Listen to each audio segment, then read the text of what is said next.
चलो मित्रों, હવે 17મા પાઠની અંદર લેક્ચર 3ની અંદર વાયુઓનું વહનની વાત કરીએ કે ઓક્સિજન અને CO2 નું વહન કોના દ્વારા થાય છે, કયું માધ્યમ છે અને કેવી રીતે થાય છે. તો અહીંયા આપણે ઓક્સિજન અને CO2 નું વહનનું માધ્યમ રુધિર છે, રુધિર દ્વારા થાય છે. વાયુકોષ્ઠોએ વાયુની આપલે થઈ જે ઓક્સિજન છે એ રુધિરમાં દાખલ થાય છે અને રુધિર દ્વારા પેશીકોષો સુધી પહોંચે છે. તો કેવી રીતે પહોંચતો હોય એની વાત કરવાની છે.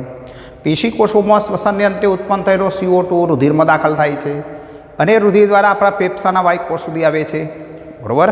તો ત્યાં એ પેશીકોષોથી વાયુકોષ સુધી CO2 કઈ રીતે વહન પામતો હશે એની વાત કરવી છે. તો પહેલાં રુધિર દ્વારા O2નું વહન સમજીએ, જે વિયોજન વક્ર દ્વારા અહીંયા સમજાવ્યું છે. પછી વહનની ઓરિજિનલ વસ્તુ રક્તકણ દ્વારા કેવી રીતે થાય છે, પ્રક્રિયા થાય એની વાત આપણે અલગ નીટ માટે કરીશું. તો અહીંયા આપણને વાત કરીએ કે ભાઈ HB એ રક્તકણમાં આવેલું લાલ રંગનું આયન ધરાવતું શ્વસનરંજક દ્રવ્ય છે. તો રક્તકણની અંદર શ્વસનરંજક દ્રવ્ય કયું છે? HB હિમોગ્લોબિન છે. કયું તત્વ ધરાવે છે? Fe તત્વ હોય. 4 પોલીપેપ્ટાઇડ શૃંખલાઓ એવું આપણે ભણીને હતા ચતુર્થ પ્રોટીનમાં. 2 આલ્ફા 2 બીટા, વચ્ચે દરેકમાં Fe તત્વ હતું, બરાબર. 4 Fe તત્વો હોય અને એ HBનો દરેક અણુ આ મહત્તમ 4 ઓક્સિજનના અણુનું વહન કરી શકે છે, બરાબર. તો HB સાથે O2નું જોડાણ P આંશિક દબાણ ઓક્સિજન સાથે સંબંધિત છે. ઓક્સિજનનું આંશિક દબાણ કેવું છે? વધારે છે તો HB સાથે O2 જોડાય છે. જો ઓછું છે CO2 વધારે હશે તો CO2 HB CO2 થઈ જાય છે. ત્યાં એટલે આંશિક દબાણ સાથે સંબંધિત છે ઓક્સિજનના. તો અહીંયા આપણને વાત કરે છે કે ભાઈ HB સાથે ઓક્સિજનનું જોડાણ પ્રાથમિક રીતે ઓક્સિજનના આંશિક દબાણ સાથે સંબંધિત છે. આવો CO2નું આંશિક દબાણ, હાઇડ્રોજન આયનની સાંદ્રતા અને તાપમાન HB સાથે O2ના જોડાણ પર અસર કરતા પરિબળો છે. તો CO2નું આંશિક દબાણ કેવું છે, હાઇડ્રોજન આયનની સાંદ્રતા એટલે કે pH કેવું છે, તાપમાન કેવું છે, એ પરિબળો HB સાથે O2ના જોડાણ પર અસર કરતા પરિબળો છે. તો HB સાથે O2ના જોડાણ પર અસર કરતા પરિબળો નીચેના પૈકી કયા છે? તો CO2ની આંશિક દબાણ PCO2 પણ કહેવાય, હાઇડ્રોજન આયનની સાંદ્રતા pH છે અને તાપમાન કેવું છે, એ 3 પરિબળો અસર કરતા હોય છે. તો HBની O2 સાથેની સંતૃપ્તતાનો PO2ની સાપેક્ષ, તો અહીંયા HBની O2 સાથેની સંતૃપ્તતાની ટકાવારી છે અને અહીંયા PO2નું આંશિક દબાણ આપેલું છે આ બાજુ ધરી પર. તો એની સાપેક્ષ આપણે આલેખ દોરીએ ત્યારે આપણને એ આલેખ સિગ્મોઇડ મળે છે. S આકારનો આલેખ મળે છે. કેવો છે? S આકાર આલેખ છે, જેને વિયોજન વક્ર અથવા વિખંડન વક્ર પણ કહેવાય. બીજું નામ છે વિખંડન વક્ર પણ કહીશું આપણે, બરાબર. તો અહીંયા આપણને CO2ની સાંદ્રતા વધે ત્યારે, કોને? CO2ની સાંદ્રતા વધે ત્યારે તો જે HBના O2 સાથેના જોડાણ પર અસર કરતા પરિબળોમાં PCO2 H સાંદ્રતાનો અભ્યાસ કરવા માટે ખૂબ મદદરૂપ છે આ વિયોજન વક્ર. તો આપણે અહીંયા CO2ની સાંદ્રતા વધે ત્યારે ઓક્સિજન સાથે HBની સંતૃપ્તતા ઘટી જાય, કારણ કે PCO2નું પ્રમાણ વધારે છે, ઓક્સિજન ઓછો છે, HB સાથે કોણ જોડાય છે? CO2 જોડાઈ જાય, HBCO બનાવી દેશે, કાર્બેમિનો હિમોગ્લોબિન બનાવી દે. CO2ની વધુ સાંદ્રતાએ વિખંડન વક્ર જમણી બાજુએ સ્થળાંતર કરે છે. કઈ બાજુ? જમણી બાજુ સ્થળાંતર કરશે, જેને બોહરની અસર કહેવાય. તો CO2ની વધુ સાંદ્રતાએ વિખંડન અથવા વિયોજન વક્ર જમણી બાજુએ જો સ્થળાંતર કરે, કઈ બાજુ? જમણી બાજુ આમ સ્થળાંતર કરે તો સમજી લેવાનું કે એ બોહરની અસર કહીશું આપણે એને. એનો અર્થ એ છે કે ઓક્સિહિમોગ્લોબિન ઝડપથી વિઘટિત થાય છે, બરાબર. HHBO2માંથી ઓક્સિજન ઝડપી છૂટો પડી જાય છે, એટલે એ વિયોજન વક્ર કઈ બાજુ જાય છે? જમણી બાજુ ફરે છે, જમણી બાજુ જશે, બરાબર. ચલો, ડાબી બાજુનો સ્થાનાંતરનો અર્થ શું છે? ડાબી બાજુનો સ્થાનાંતરનો અર્થ શું બતાવે છે? એ છે કે O2 અને HB વચ્ચે ઉચ્ચ સંતૃપ્તતા છે. ડાબી બાજુનો સ્થળાંતરનો અર્થ એ છે કે ઓક્સિજન અને HB વચ્ચે ઉચ્ચ સંતૃપ્તતા છે, બરાબર. જે pHની વૃદ્ધિ, તાપમાનમાં ઘટાડો, CO2ના ઘટાડાને લીધે જોવા મળે. CO2 ઓછો હોય, ઓક્સિજન વધારે હોય તો HB સાથે ઓક્સિજન વધારે જોડાશે એટલે HSbO2 બની જશે, એટલે ઉચ્ચ સંતૃપ્તતા જોવા મળશે HSbO2ની, બરાબર. અને ટકાવારી વધારે હોય, બરાબર, એટલે એ ડાબી બાજુ વક્ર ધરાવતો હોય છે. જમણી બાજુનો સ્થળાંતરનો અર્થ કેવો છે કે ઓક્સિજન અને HB વચ્ચે નિમ્ન સંતૃપ્તતા છે, એટલે HB સાથે ઓક્સિજન ઓછો જોડાય છે અને CO2 વધારે જોડાય છે, બરાબર. કેમ? કારણ કે pHમાં ઘટાડો છે, બરાબર. તાપમાનમાં વધારો હોય અને CO2ના વધારાને લીધે એ જોવા મળે. તો HB સાથે O2ની નિમ્ન સંતૃપ્તતા ક્યારે હોય? CO2 વધારે હોય ત્યારે. તો આ વક્ર કઈ બાજુ બને? જમણી બાજુ સ્થાનાંતર દર્શાવતો હોય છે. તો હવે આપણે આગળ જોઈએ કે ભાઈ જ્યારે વાયુકોષની અંદર વાયુકોષ્ઠો આપણા ફેફસા જુઓ, ફેફસાના વાયુકોષની અંદર કોનું પ્રમાણ? PO2 ઊંચો હોય, કારણ કે વાતાવરણમાંથી ઓક્સિજન દાખલ થયેલો, ઓક્સિજન તો ઊંચો જો આંશિક દબાણ. PCO2નું પ્રમાણ આંશિક CO2નું દબાણ નીચું હોય, ઓછું હોય, તે ઓછું pH હાઇડ્રોજન આયન હોય અને હાઇડ્રોજનની સંગે ઓછું નીચું તાપમાન હોય ત્યારે HSbO2ના નિર્માણ માટે સાનુકૂળ ઘટકો છે. તો ઓક્સિહિમોગ્લોબિનના નિર્માણ માટે આ ઓક્સિહિમોગ્લોબિન કહેવાય. HSbO2 ઓક્સિહિમોગ્લોબિનના નિર્માણ કરવા માટે સાનુકૂળ ઘટકો કયા છે? ઓક્સિજન ઊંચો છે, જો તો જ હિમોગ્લોબિન સાથે જોડાયો, તો ઊંચો PO2, નીચો PCO2, CO2નું સંકેન્દ્રણ ઓછું છે, આંશિક દબાણ ઓછું pH છે, બરાબર. સંકેન્દ્રણ છે H+, ઓછું સંકેન્દ્રણ, નીચું તાપમાન, આ ઘટકો જવાબદાર છે. જ્યારે પેશીઓમાં કેવું હોય? આપણી પેશીઓમાં કેવું હોય? તો પેશીની અંદર PCO2 નીચો છે કે વધારથી ઓછા ઓક્સિજન તરફ એનું વહન થવાનું આપણે ભણીને આવ્યા છીએ, બરાબર. તો નીચો PO2 હોય, ઊંચો PCO2 હોય, ઊંચું H+ હોય સંકેન્દ્રણ, ઊંચું તાપમાન હોય ત્યારે HSbO2માંથી ઓક્સિજનને મુક્ત કરવા માટે સાનુકૂળ ઘટકો છે. કારણ કે HSbO2માંથી ઓક્સિજન છૂટો પડી પેશી કોષોમાં દાખલ થાય છે, કારણ કે તે ઓક્સિજન ઓછો છે, વધારથી ઓછા તરફ એ વહન પામી જશે, છૂટો પડી જશે અંદર, બરાબર. તો આપણે કહી શકીએ, અતિ સ્પષ્ટ કહી શકાય કે ફેફસાની સપાટી પર, ફેફસા એટલે વાયુકોષ્ઠો, ફેફસાની સપાટી પર ઓક્સિજન એ HB સાથે જોડાય છે, કારણ કે ઓક્સિજનનું સંકેન્દ્રણ ઊંચું છે PO2, એટલે HB સાથે જોડાયેલી HSbO2 બનાવે છે. અને પેશીની અંદર શું થાય છે? HSbO2 ઓક્સિજન મુક્ત થાય છે એટલે વિયોજન થાય છે, પેલું સંયોજન થાય છે, પેલું વિયોજન થાય છે, છૂટા પડે છે, બરાબર. તો સામાન્ય દેહધાર્મિક પરિસ્થિતિમાં 100 ml ઓક્સિજન યુક્ત રુધિર 5 ml ઓક્સિજન પેશીઓ સુધી પહોંચાડે છે. 100 ml ઓક્સિજન યુક્ત રુધિર હોય એ 5 ml ઓક્સિજન પેશી કોષો સુધી શું કરે છે? પહોંચાડતો હોય છે, બરાબર. તો આ હેતુલક્ષી પ્રશ્ન માટે પણ થઈ શકે, આ બધા પરિબળો ઘટકો બધા હેતુલક્ષી માટે થઈ શકે છે. તો આ રીતે ઓક્સિજનનું વહન થતું હોય છે.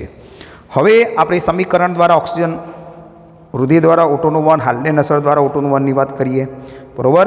એ કેવી રીતે વહન પામતું હશે એની મારે વાત કરવી છે થોડી, બરાબર. તો આપણે આ વિયોજન વક્ર ટેક્સ્ટબુકમાં આપી છે, એની આધારિત આપણે અભ્યાસ કરી લીધો.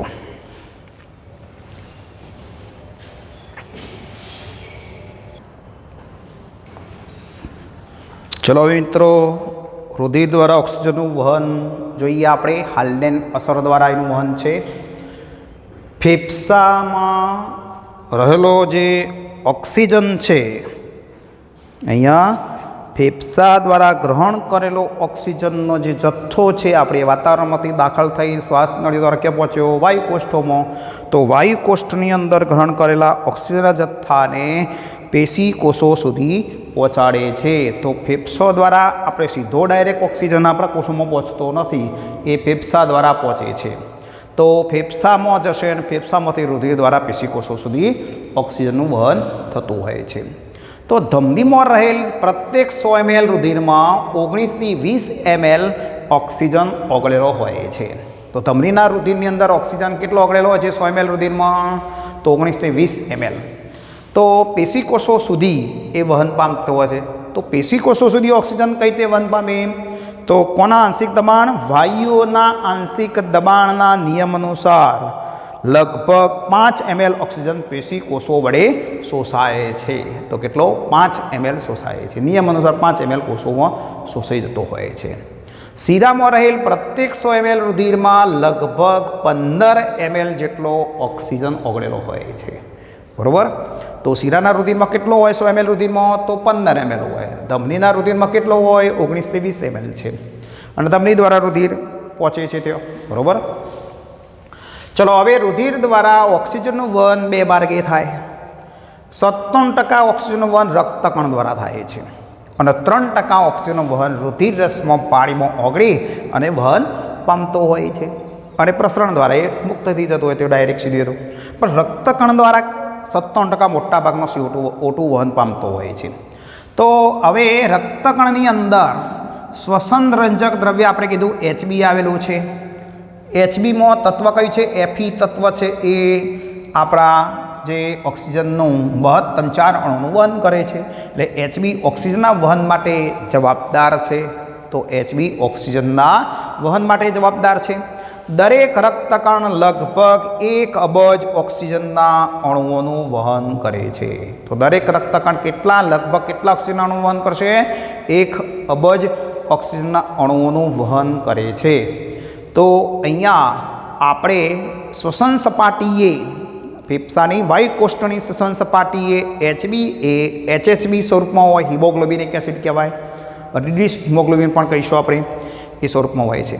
તો H+HB HHB એના સાથે ઓક્સિજન જોડાય છે અને ઓક્સી હિમોગ્લોબિનિક એસિડ બનાવે છે. HHBO2 બનાવશે વાયુકોષ્ઠોની સપાટી પર રુધિરમાં થયો. હવે એ HHBO2 રક્તકણની અંદર રહેલ KHCO3 સાથે પોટેશિયમ બાયકાર્બોનેટ છે બીજો ઘટક. આ નવો બન્યો HHBO2. આ તો પદાર્થ રક્તકણમાં બેના વચ્ચે પ્રક્રિયા થશે. ચલો આનું આયનીકરણ કર્યું H+HBO2. આનું આયનીકરણ કર્યું K+ અને SCO3 બાયકાર્બોનેટ. હવે આ ધન આયન અરે ઋણ આયન સાથે જોડાશે. H+ અને SCO3 જોડાય એટલે H2CO3 કાર્બનિક એસિડ બનાવે છે.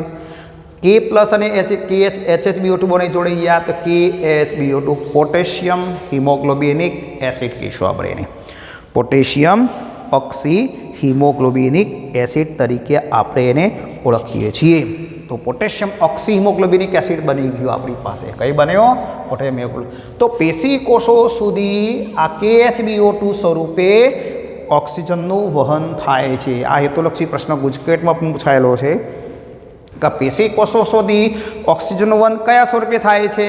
તો KHBO2 સ્વરૂપે થાય. હવે પેશી કોષો પાસે જ્યારે આ પહોંચે ત્યારે એ KHBO2માંથી ઓક્સિજન છૂટો પડી જશે અને પેશી કોષોમાં દાખલ થશે. રુધિરમાં શું રહેશે? શીરાના રુધિરમાં KHB જ રહે. શીરાના રુધિરમાં KHB રહે છે. શૈરિક રુધિરમાં KHB પોટેશિયમ હિમોગ્લોબિન રહેશે. ચલો પેલો કાર્બનિક એસિડ બને છે એનું સુધી જ્યાં રક્તકણમાં ઉત્સેચક છે કયો? કાર્બનિક એનહાઇડ્રેટ ઉત્સેચક રક્તકણમાં છે. તો કાર્બનિક એનહાઇડ્રેટ ઉત્સેચકની મદદથી વિઘટન થઈ ગયું. H2 હતા CO2 બહાર ઉચ્છ્વાસ દ્વારા કાઢી દઈએ છીએ. બરાબર? તો અહીંયા આપણે ઓક્સિજનનું વહન આ રીતે થતું હોય છે. બરાબર? તો અહીંયા આપણે આ ઓક્સિજનના વહનની વાત કરીએ. હવે CO2નું વહન રુધિર દ્વારા કઈ રીતે થાય છે એની પણ એ રીતે વાત કરીએ આપણે. બરાબર? તો હવે CO2નો પ્રશ્ન જોઈએ.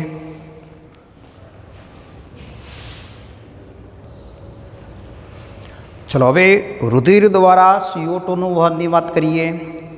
તો પેશી કોષોમાં કોષીય શ્વસનને અંતે ઉત્પન્ન થયેલો CO2 વાયુકોષ્ઠો સુધી વહન પામે છે રુધિર દ્વારા.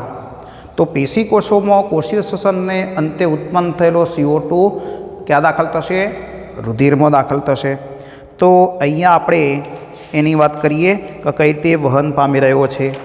તો આ જે CO2 જે ઉત્પન્ન થાય છે એમાંથી 20થી 25% જેટલો CO2 કાર્બેમિનો સંયોજન સ્વરૂપે, 70% CO2 બાયકાર્બોનેટ સ્વરૂપે અને 7% જેટલો રુધિરરસમો દ્રાવ્ય સ્વરૂપે. એટલે 23% અહીંયા થશે કુલ. બરાબર? ભૌતિક દ્રાવણ અને આ રાસાયણિક ઘટકો છે રક્તકણમાં એના દ્વારા વહન પામવાનો છે. તો આપણે પેશીઓમાં ઊંચું PCO2 કેમ? કોષીય શ્વસનને અંતે ઉત્પન્ન થયેલો CO2 એટલે ત્યાં CO2નું આંશિક દબાણ કેવું હોય? ઊંચું હોય. અને નીચો PO2 ઓક્સિજન ઓછો છે વપરાઈ ગયેલો છે ત્યાં એ પ્રમાણને લીધે CO2 Hb સાથે જોડાય છે અને કાર્બેમિનો સંયોજન બનાવશે. ચલો વાયુ કોષ્ટકમાં જ્યારે કેવું હોય, વાયુ કોષ્ટકમાં PCO2 નીચો હોય, PO2 વધારે હોય, ફેફસામાં તો ઓક્સિજન દાખલ થયેલો હોય તો એ પ્રમાણ ધરાવે છે તેઓ કાર્બેમિનો હિમોગ્લોબિનમાંથી શું મુક્ત થશે? CO2 મુક્ત કરી દેશે. બરાબર. અહીંયા પેશી કોષોમાં PCO2 વધારે છે એ Hb સાથે જોડાય છે અને વાયુ કોષ્ટકની અંદર PCO2 નીચો છે. બરાબર. એટલે આપણે જે હિમોગ્લોબિન કાર્બેમિનો સંયોજનોમાંથી CO2 બહાર મુક્ત થાય છે. બરાબર. તો CO2 HbNH2 હિમોગ્લોબિનમાં HbNH2 સાથે જોડાશે, HbNH3OH બનાવી દેશે, કાર્બેમિન હિમોગ્લોબિનમાં આવશે. CO2 પ્રોટીન હોય તો પ્રોટીનમાં પણ NH2 હોય તો એની સાથે જોડાઈ કાર્બેમિનો પ્રોટીન બનાવશે. રક્તકણની અંદર પાણીમાં પણ CO2 જોડાઈ જાય, કાર્બનિક એન્ડેજ ઉત્સેચકની મદદથી કાર્બનિક એસિડ બનાવી દેશે અને વાયુ કોષ્ટકની સપાટી પર પાછું એનું વિઘટન કરી નાખશે, CO2 બહાર મુક્ત થશે. બરાબર. આ કાર્બેમિનો સંયોજનો સ્વરૂપે આ રીતે વહન પામતો હોય છે. હવે આપણે 70% CO2 બાયકાર્બોનેટ સ્વરૂપે કઈ રીતે વહન પામે એની વાત કરી લઈએ.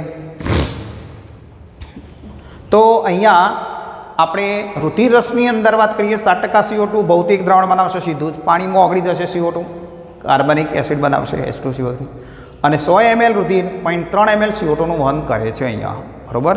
0.3 ml જ CO2 વહન કરશે ભૌતિક દ્રાવણ સ્વરૂપે. તો રુધિરરસમાં પાણીમાં ઓગળી જઈ અને ભૌતિક દ્રાવણ બનાવી આ રીતે CO2 60% વહન પામતો હોય છે. હવે વધારેમાં વધારે વહન કોના દ્વારા થઈ રહેલું છે? 70% CO2નું વહન બાયકાર્બોનેટ સ્વરૂપે થાય છે. તો એની પ્રક્રિયાઓ જોઈએ આપણે કઈ રીતે વહન પામતું હશે. આપણે ચોપડી પર નથી પણ ડિટેલમાં સમજી રહ્યા છીએ આપણે થોડીક વાત. તો બાયકાર્બોનેટ સ્વરૂપે CO2નું વહન જોઈએ તો પેશી કોષોની અંદર તો અહીંયા આપણે આ જે ઓક્સિજન વિહીન રુધિર 4 ml CO2નું વાયુ કોષ્ટક સુધી વહન કરે છે, 100 ml રુધિર, એની આપણે વાત કરવા જઈ રહ્યા છીએ. તો અહીંયા બાયકાર્બોનેટ સ્વરૂપે વાત કરીશું. પહેલાં રક્તકણમાં થતી પ્રક્રિયાઓ છે. પેશી કોષો દ્વારા ઉત્પન્ન થયેલ CO2 નિષ્ક્રિય અને સાદા પ્રસરણ દ્વારા રુધિરમાં રક્તકણમાં પ્રવેશે છે. તો પેશી કોષોમાંથી પ્રસરણ દ્વારા CO2 રક્તકણમાં પ્રવેશે. હવે રક્તકણની અંદર પાણીમાં સાથે CO2 જોડાય છે પણ રક્તકણમાં ઉત્સેચક કયો હાજર છે? કાર્બનિક એનહાઇડ્રેટ ઉત્સેચક આવેલો છે. તો ઉત્સેચકની હાજરીમાં પ્રક્રિયા ઝડપી થાય. આપણે આગળ ભણીને આવ્યા છીએ ઉત્સેચકમાં 9મા પાઠમાં. બરાબર. તો 1 સેકન્ડની અંદર આ પ્રક્રિયા થઈ કાર્બનિક એસિડ બનાવશે. બરાબર. તો CO2 પાણી સાથે જોડાવા માટે ઉત્સેચક હાજર છે એટલે ઝડપી પ્રક્રિયા થશે અને 1 સેકન્ડમાં કાર્બનિક એસિડ બનાવે એટલે કાર્બનિક એસિડનું પ્રમાણ વધતું જશે. બરાબર. અને એનું આયનીકરણ થઈ H+ અને બાયકાર્બોનેટ બને છે. કાર્બનિક એસિડ વધે છે, એનું આયનીકરણ તરત થઈ જાય છે. હવે એ આયનીકરણ થયેલો જે ઘટક છે એ KHB સાથે પ્રક્રિયા કરે છે. કારણ રુધિરમાં KH+HB સાથે જોડાયેલે KHB બને. હવે એ KHB રુધિરમાં જે છે શૈરિક રુધિરમાં તો જ O2 મુક્ત કર્યા પછી આ કાર્બનિક એસિડ જોડાયો. બરાબર. એમાં કાર્બનિક એસિડ અહીંયા જોડાય છે થોડો. બરાબર. તો કાર્બનિક એસિડ જોડાશે અહીંયા A+HB આયનીકરણ કર્યું H+SCO3. તો આ K+ આયનો આની સાથે જોડાઈ જશે. બરાબર. આ HHB બનશે અહીંયા. HHB એટલે રિડ્યુસ હિમોગ્લોબિનિક. બરાબર. તો હિમોગ્લોબિનિક એસિડ છે. હવે H2CO3 બનેલ છે એ કોણ બન્યો? CO2 બાયકાર્બોનેટ, પોટેશિયમ બાયકાર્બોનેટમાં આવી ગયો. બરાબર. કયો કાર્બોનેટ બન્યો? પોટેશિયમ બાયકાર્બોનેટ છે. હવે આ પોટેશિયમ બાયકાર્બોનેટ રક્તકણમાં બેઝિકતા વધે.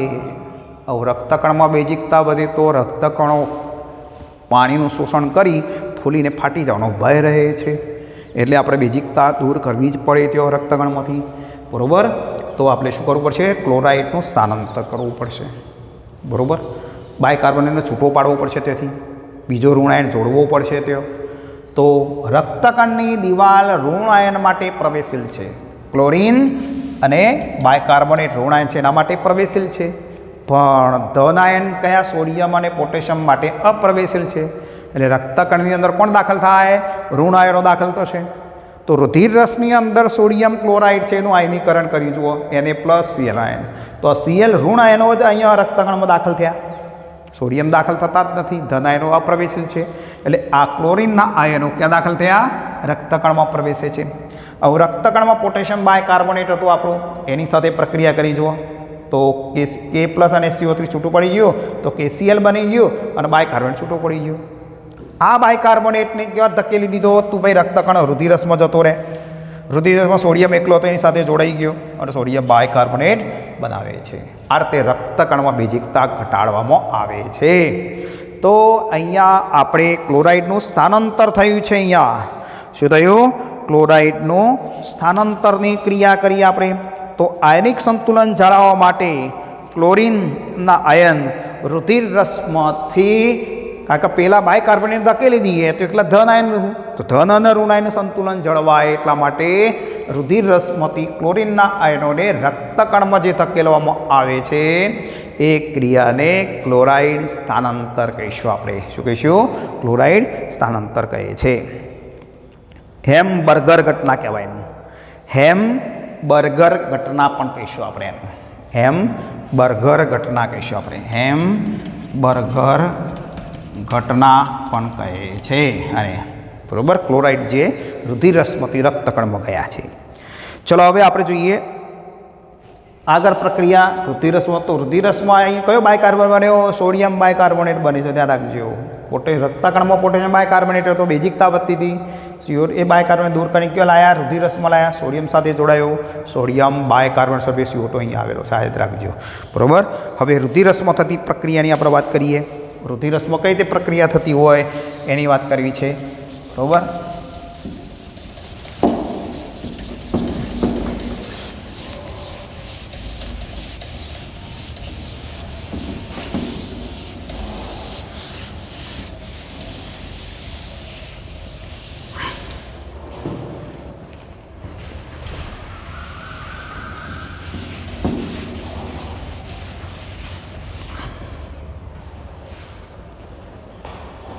રુધિર રસમાં થતી પ્રક્રિયા.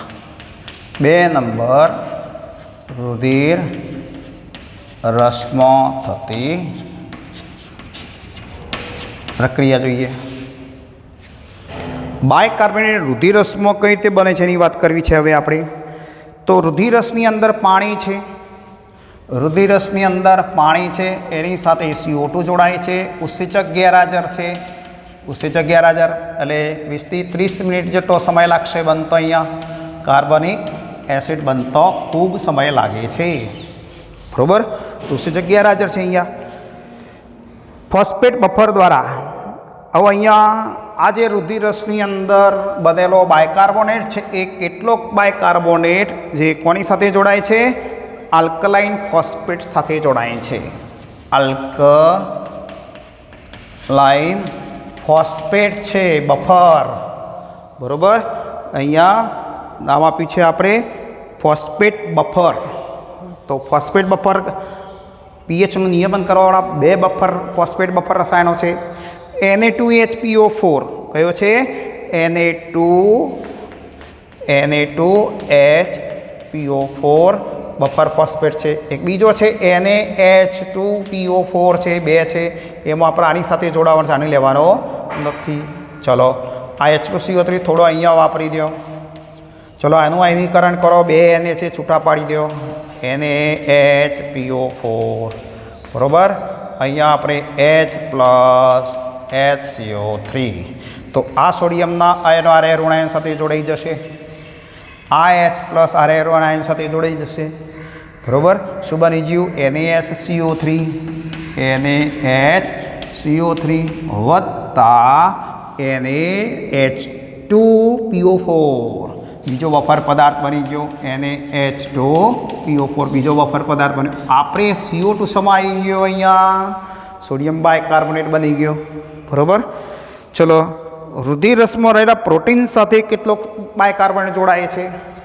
તો રુધિરસની અંદર સોડિયમ પ્રોટીન છે, એની સાથે H2CO3 થોડો અહીંયા જોડાશે. થોડો અહીંયા જોડાયો, થોડો અહીંયા જોડાશે. ચલો આનું આયનીકરણ કરો. Na+PR બરાબર.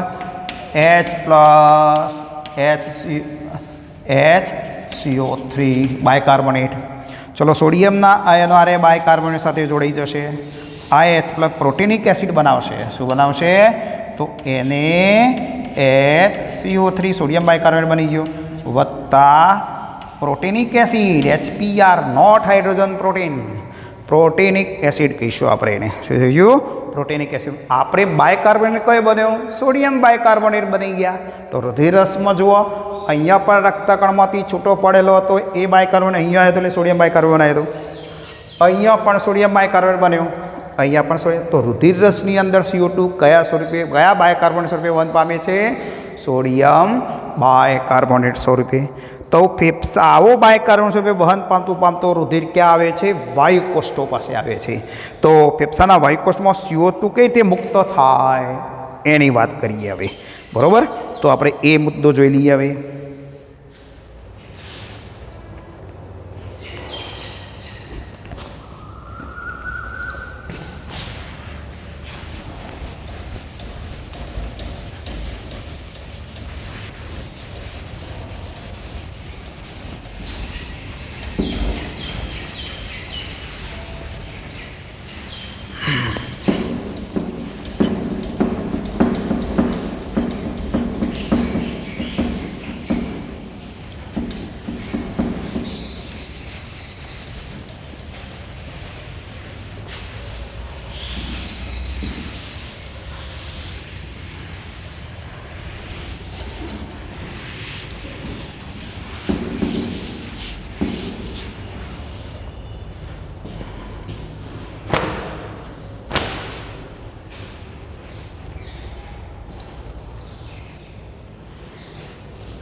ફેફસાના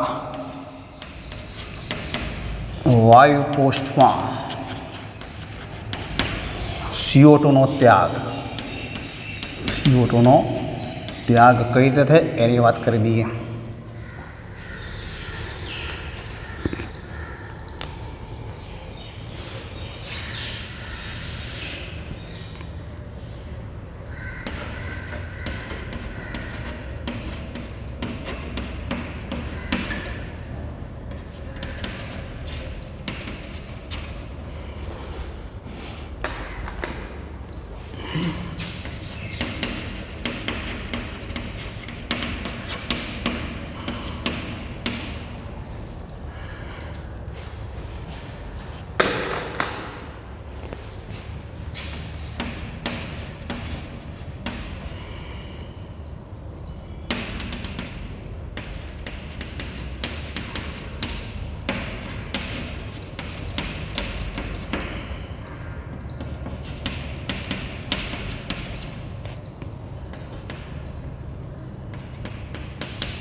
HBO2 વત્તા KHCO3 અહીંયા પ્રક્રિયા થશે. આનું એનીકરણ કરો. H પ્લસ HbO2 અહીંયા K પ્લસ HCO3 તો આરે આની સાથે જોડાશે, આરે આની સાથે જોડાઈ જશે.